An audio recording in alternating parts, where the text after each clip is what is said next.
روزانہ ایسے اسلامی واقعات سننے کے لیے ہمارے چینل کو سبسکرائب ضرور کریں۔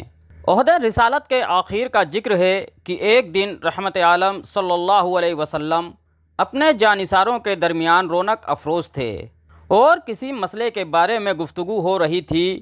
اثناء گفتگو میں اچانک کچھ صحابہ کی آوازیں معمول سے زیادہ بلند ہو گئیں۔ دربار رسالت میں صحابہ کی یہ بلند آوازیں اللہ تعالیٰ کو پسند نہ آئیں اور فوراً یہ آیت نازل ہوئی۔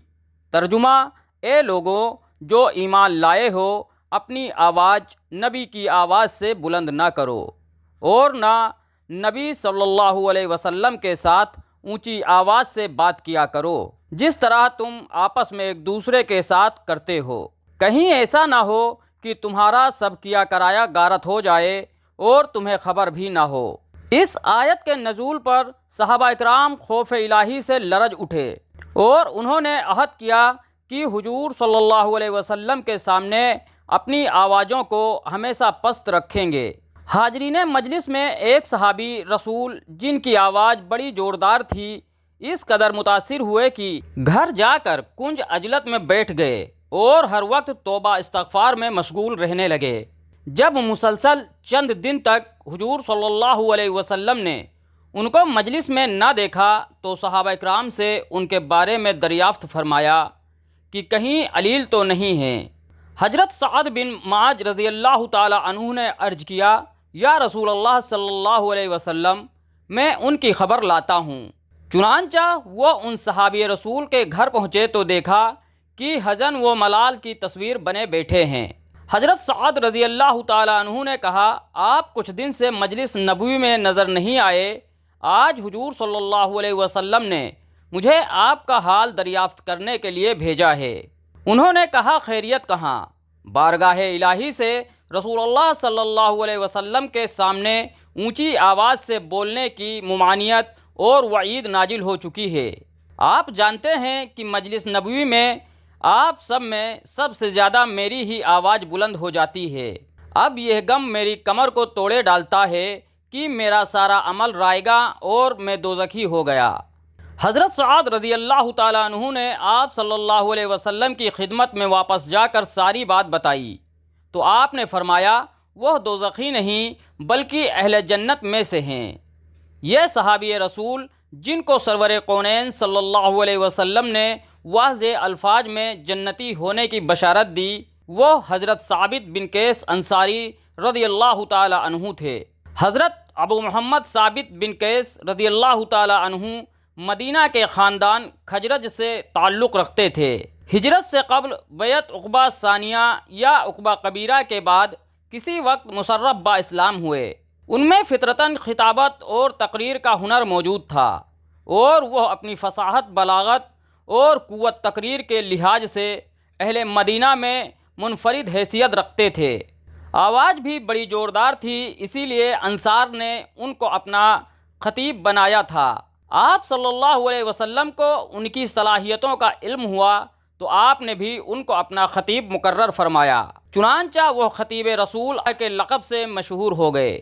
حافظ ابن حجر نے الاصابہ میں لکھا ہے کہ رسول اکرم صلی اللہ علیہ وسلم نے ہجرت کے بعد مدینہ منورہ میں نزول اجلال فرمایا تو انصار مدینہ نے دیدہ دل فرس راہ کر دیے اور ایسے جوش اور مسرت کے ساتھ آپ کا استقبال کیا کہ چشم و فلک نے اس کی نظیر نہ دیکھی تھی۔ استقبال کرنے والے اصحاب میں حضرت ثابت بن قیس رضی اللہ تعالی عنہ بھی تھے۔ آپ صلی اللہ علیہ وسلم کی خدمت میں پہنچ کر انہوں نے عرض کیا، یا رسول اللہ، ہم آپ کی اس طرح حفاظت کریں گے جس طرح اپنی جان اور اولاد کی حفاظت کرتے ہیں، لیکن ہمیں اس کا صلہ کیا ملے گا؟ آپ صلی اللہ علیہ وسلم نے فرمایا، جنت۔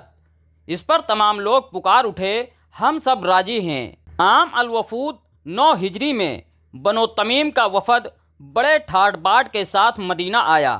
یہ 70 یا 80 آدمیوں پر مشتمل تھا اور اس میں قبیلہ کے بڑے بڑے روساہ، آتش بیان خطیب اور بلند پایہ شاعر شامل تھے۔ زمانہ جاہلیت میں عربوں میں مفاخرت اور مقابلہ کا جذبہ بہت شدید تھا اور وہ ہر وصف میں ایک دوسرے سے مقابلہ کیا کرتے تھے۔ بنو تمیم کے دماغوں میں بھی خاندانی فخر و غرور کا نشہ سمایا ہوا تھا۔ انہوں نے آستانہ نبوی پر جا کر بددعانہ انداز میں بے تحاشا آواز دینی شروع کر دی۔ کہا، محمد صلی اللہ علیہ وسلم باہر آؤ اور ہماری بات سنو۔ آپ صلی اللہ علیہ وسلم کو ان کا اکھڑپن ناگوار تو گزرا، لیکن آپ صلی اللہ علیہ وسلم سراپا عفو و کرم تھے۔ باہر نکل کر بڑی خندہ پیشانی سے ملاقات فرمائی۔ رئیس وفد اقرا بن حابس نے کہا، ہم آپ سے مفاخرت کرنا چاہتے ہیں، اس کے بعد ہی اسلام کی بات ہوگی۔ آپ صلی اللہ علیہ وسلم نے فرمایا، میں فخاری اور شعار بازی کے لیے مبعوث نہیں ہوا ہوں، لیکن اگر تم یہی چاہتے ہو تو اللہ کے فضل سے ہم اس سے بھی باہر نہیں ہیں۔ بنو تمیم میں ایک شخص عطارد بن حاجب تھے۔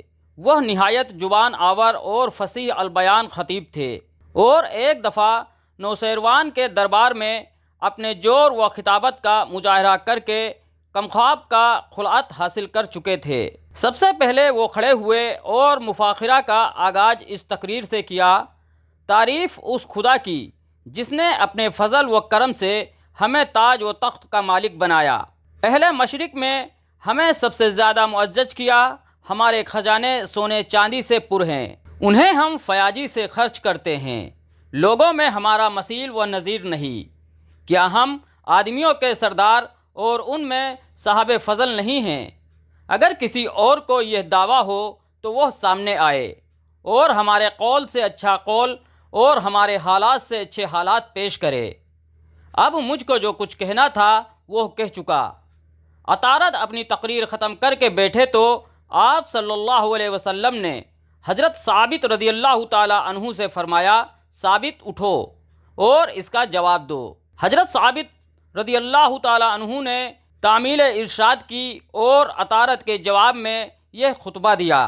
حمد و ثنا اس اللہ رب العزت کی جس نے زمین اور آسمان پیدا کیا، ان پر اپنا حکم جاری کیا، اپنی کرسی اور اپنے علم کو وسعت دی۔ وہ قادر مطلق ہے، جو کچھ ہوتا ہے اسی کے حکم اور قدرت سے ہوتا ہے۔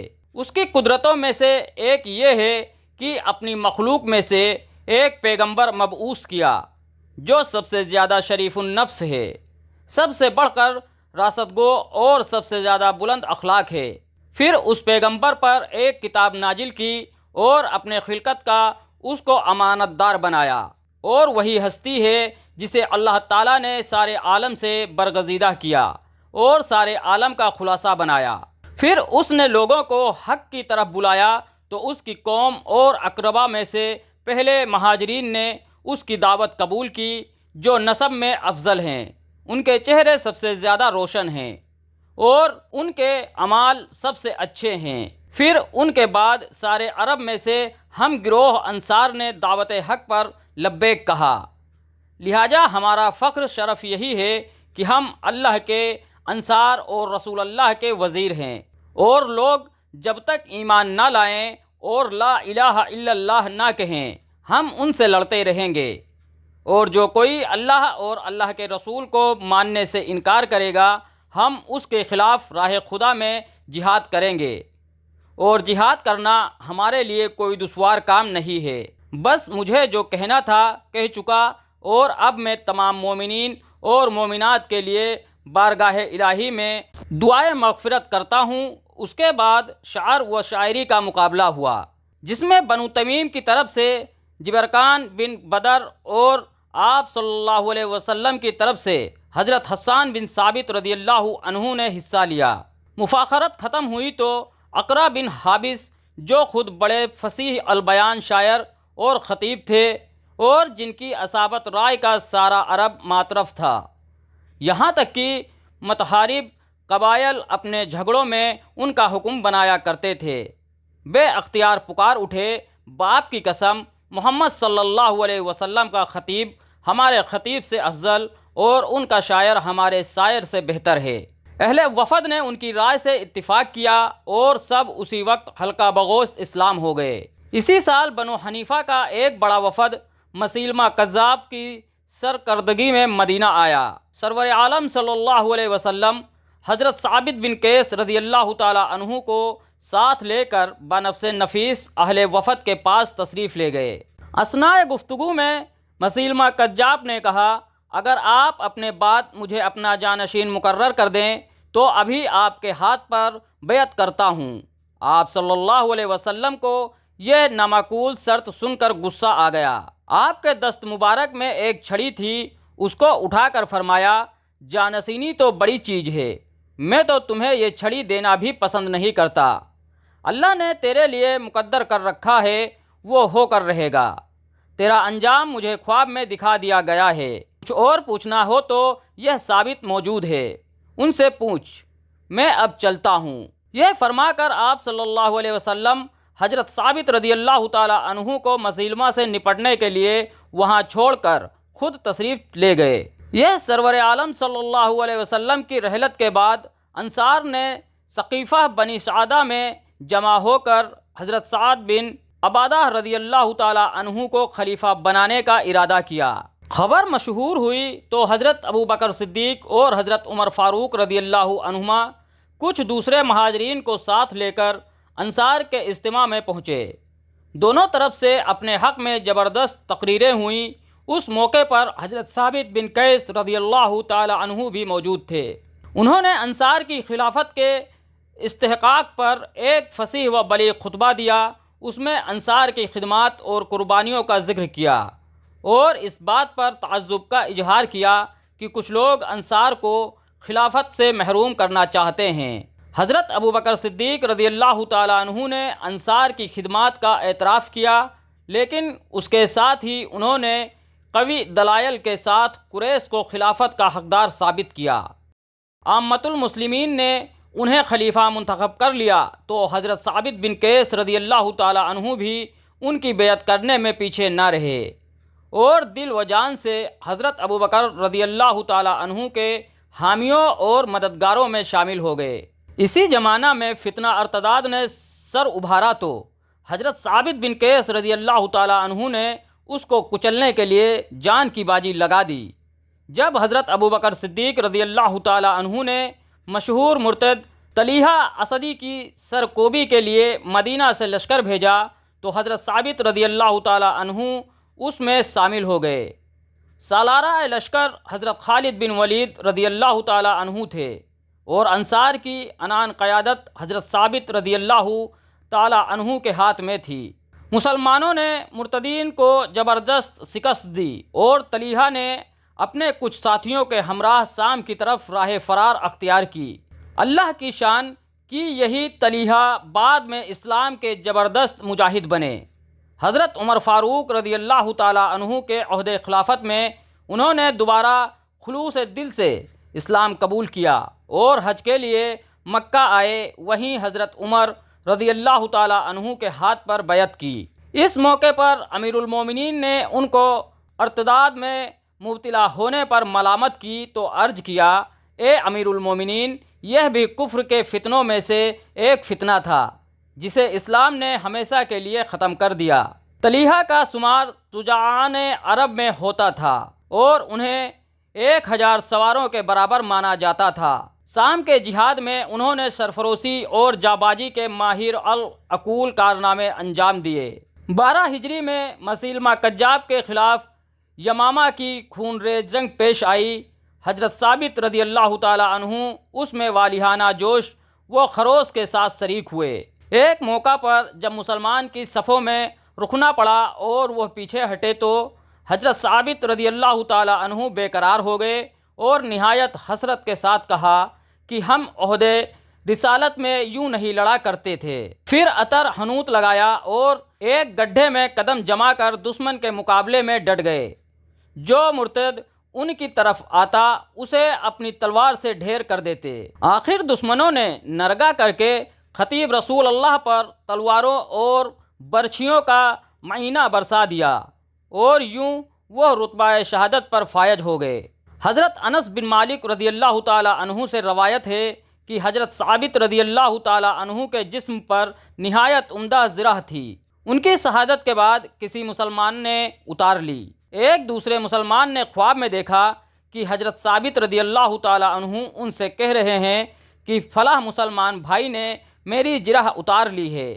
آپ خالد بن ولید رضی اللہ تعالیٰ عنہ سے کہیں یہ اس سے واپس لے لیں، مجھ پر اتنا قرض ہے، خلیفہ رسول یہ جرح بیچ کر میرا قرض ادا کر دیں اور میرا فلاں غلام آزاد کر دیں۔ چنانچہ حضرت خالد بن ولید رضی اللہ تعالیٰ عنہ نے یہ جرح واپس لے لی اور مدینہ پہنچ کر سارا واقعہ حضرت ابوبکر صدیق رضی اللہ تعالیٰ عنہ سے عرض کیا۔ انہوں نے حضرت ثابت رضی اللہ تعالیٰ عنہ کی وصیت کے مطابق جرح سے ان کا قرض ادا کر دیا اور غلام بھی آزاد کر دیا۔ واللہ عالم، جزاکم اللہ خیرہ۔